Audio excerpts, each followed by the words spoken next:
Hi and hello there, Capricorn. Welcome new subscribers. My name is Yan. Returning Eastern buyers, thank you sa inyong walang sawang love at support for me. At kung hindi niyo pa na-subscribe pa the channel, link is down below sa ating description box. If interesado, i-click lamang yung link na yan para kayo mapunta there at araw-araw ay nag-upload tayo ng collective readings for all signs doon. At yun nga wala tayong gender dito, so babae, lalaki, LGBT, lahat ay welcome po. So just take only what resonates, guys. No? And yes, okay, timeless tayo dito, okay? So, pwedeng nangyari na sa iba nangyayari na ngayon or sa iba ay mangyayari pa lang. Kaya naman, just take only what resonates na may free will din kayo, okay? Kung gusto nyo i-claim yung mga mensahe or not cross-watchers ni Capricorn, welcome ka rin. May Capricorn placements sa natal/birth chart, welcome din kayo. So, let's see, no? Ang ating concept is tatawagin nating no contact kasi posibleng 'pag new ito, possible na kaya wala pang contact kasi mag-me-meet pa lang kayo, okay? But if it is a past 'no, possible na ito yung mga laman ng thoughts niya rito or possible plans na gagawin niya 'no, sa inyo. So let us see, Archangel Michael, thank you so much, angel guides. Can we get messages right here for Capricorn, please? Can you please show me who is this energy strongly connecting with Capricorn? Can you please show me? Capricorn.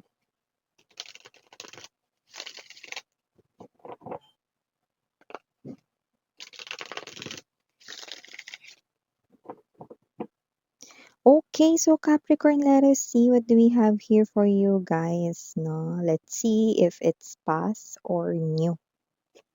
You have the Ace of Swords. Definitely a communication. It's also a pagbiyahe. Queen of Coins, nandito din, together with the Seven of Coins or Seven of Pentacles. Nine of Wands, Two of Coins, King of Cups. Bottom of the deck, we have here the Ten of Wands for you, Cups, the Four of Wands, and the Nine of Coins.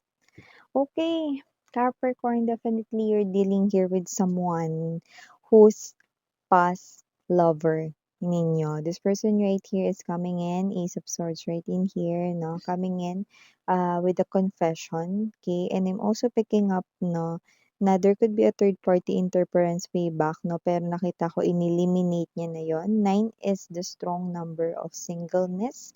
And we've got 2 right in here, no? In this reading, ha? So definitely nakita ko dito that this person here is all by himself, all by herself na. So, nakita ko dito dinispatcha niya na yung third party, nakipaghiwalay, separated na sila or nag-break na sila ng third party dito, Capricorn.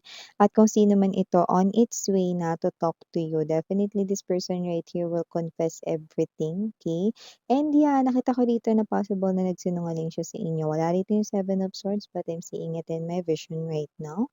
So Capricorn, no, this person right here could had lied sa inyo, no, maaaring tinago niya rito yung about sa third party, and this person could be in denial way back before, but now, this person is willing to tell you everything that you need to know, okay? And if you have other questions, this person right here is willing, no, to answer those questions, no, in full truth.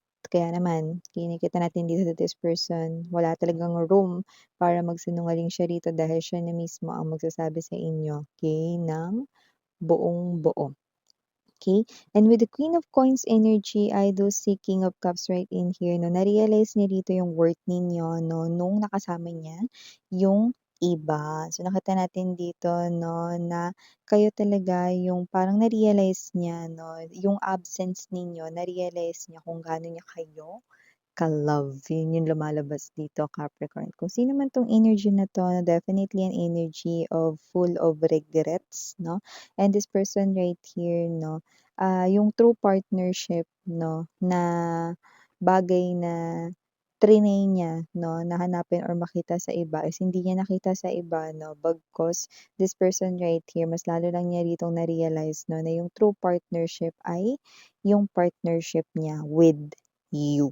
And with the King of Cups energy, no, possible na may energy dito. Alam mo yung parang natutulog yung puso niya rito, no? So, parang may energy siya dito na kung sino man yung naging kakonek niya na third party, it's all about lust, it's all about desires, unhealthy attachments. Yan yung nakita natin dito, no? But there's no love, yan, no? Maaaring na mistaken lang na love iyon, but it's not. 'no. So, kung sino man yung energy na naka-connect niya, I'm seeing na wala na ito sa life niya, okey. Nag-break na sila, siya mismo yung nakipaghiwalay, siya mismo yung nakipag-separate 'no, at nakita ko dito that this person is coming back definitely, desidido na siya rito, the sword is up 'no, plus there's a skill, okey, a balance right in here 'no, and definitely I do see this person here confessing lahat-lahat na ng truth sa inyo 'no. You could be married with this person right in here but doesn't have to be. But if you're not yet married with this person, I'm seeing him or her proposing 'no, in no time 'no, if siya rito ay tanggapin niyo ulit back into your life 'no. Yeah, like let's say 'no, tinanggap niyo siya ulit 'no, pinatawad niyo siya 'no, maaaring in 4 to 8 months 'no, after mo siyang patawarin, this person may mga mauunan na mag-propose ng marriage to you. So, wala tayong gender dito, babae, lalaki, LGBT. I'm seeing marriage 'no, at sa kanya mismo na bibig manggagaling yun, 'yan 'no. So, maliban diyan, I also do see that this person here, maririnig mo sa kanya na talagang mahirap yung mga pinagdaanan niya 'no, marami siyang dagok dito 'no, na sasabihin 'no, and dun niya pinaka talaga nakita yung halaga ninyo. Okey, na posibleng hindi niya nga nakita dahil nga this person 'no, na mistakenly niya 'no, na nakita yung iba 'no, as someone na mas better sa inyo pero hindi pala 'no. Pero yun nga 'no, this person right here is coming in 'no, in an energy of someone who really wants your forgiveness 'no. So, kung sino man 'tong energy na 'to, nakita natin na yes 'no, talagang, bukal sa loob niya rito 'no, yung paghingi ng tawad at siyempre kung may mga questions pa kayo kahit i-hot seat niyo pa yung mga questions niyan, willing pa rin siya ritong, sagutin 'yan one by one 'no, nang hindi siya rito magdadagdag bawas 'no. Kung ano lang talaga yung truth and nothing but the truth, yun yung sasabihin at aaminin niya sa'yo, period 'no. Dahil this person really wants to come clean 'no, gusto niyang i-clear yung air here with you guys 'no, at gusto talaga niya rito na muli kayong magkasama 'no. So yun nakikita natin sa kanyang energy. So whoever this past lover here is, of course, it's up to you, okey, kung tatanggapin niyo siya or hindi. Pero lumalabas rito that this person here wants to make things right with you. So nakikita natin dito that this person, siya yung as in magko-control ng partnership 'no, na yun yung iyo ritong nakita ko na lumabas yun na yun yung wini-wish mo sana dati 'no. Yung siya yung parang mag-lead ng relationship ninyo, yung mas maparamdam niya rito na gusto niyang ipagpatuloy yung relationship ninyo 'no dati, 'di ba? So, ngayon, okey, yun yung gusto niyang gawin. Okey, if ever na mabigyan mo siya rito ng chance 'no, na, kalimutan yung nakaraan 'no. This is, Ten of Wands is also an energy of, forgive and forget, okey?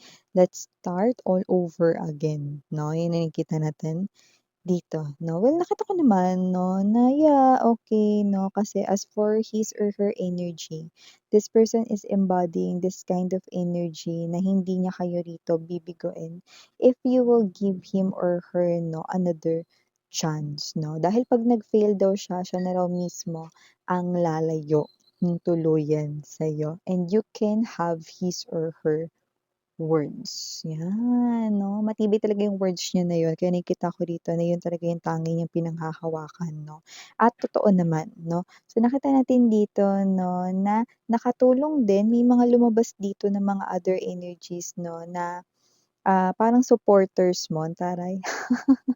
Puwedeng may mga family members na boto sa'yo 'no, para sa kanya or may mga friends siya 'no na, nasa side mo 'no, or ikaw yung gusto para sa kanya. So, nakita ko dito na maaaring nakatulong rin yung mga advices na mga ito 'no, para mas lumakas pa yung loob niya kasi nahihiya siya, no, sa inyo, 'no, dahil dito sa kanya rito na ginawa 'no, na maaaring ginawa niya kayong options way back before or namili kasi siya rito ng iba 'di ba, over you. So, lumabas rito na nakatulong din yung mga advices rito 'no, at yun yung nagpapakita rito na nagbigay sa kanya rito ng dagdag na lakas 'no, maging confident lalo dito para humarap sa inyo 'no, kasi nga hiyang-hiya yung energy niya 'no, konsensyang-konsensya siya dito. Yun yung lumalabas dito, Capricorn 'no. So yeah, this person right here is someone who sees you as his or her true home 'no, and this person right here sees you as well 'no, na kayo talaga yung energy rito 'no, na alam mo yun 'no, talagang makakaasa na parang may commitment talaga. Alam mo yung word na commitment, alam mo yung ibig sabihin ng love, ganyan 'no. And yeah, for the third party, possible rito 'no, na yung third party na naipalit niya sa inyo, possible nga huli niya na may another third party. May lumabas kasing gano'n ditong clue. But you know, just take how this resonates. So, nakakaloka 'no, yung third party may third party din. Kakaloka.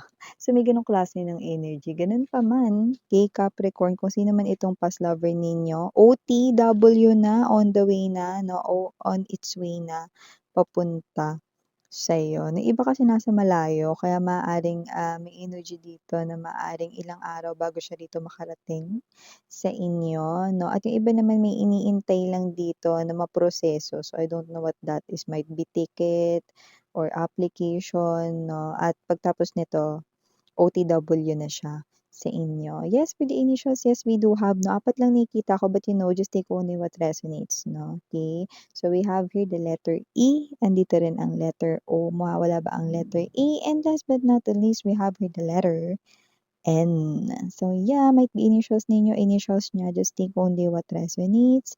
Okay, ito muna ang mga messages for you, Caps. Thank you so much again. I'm Yuriana on Me for the girls, and Yana Duna for the boys. Sarang love and light. And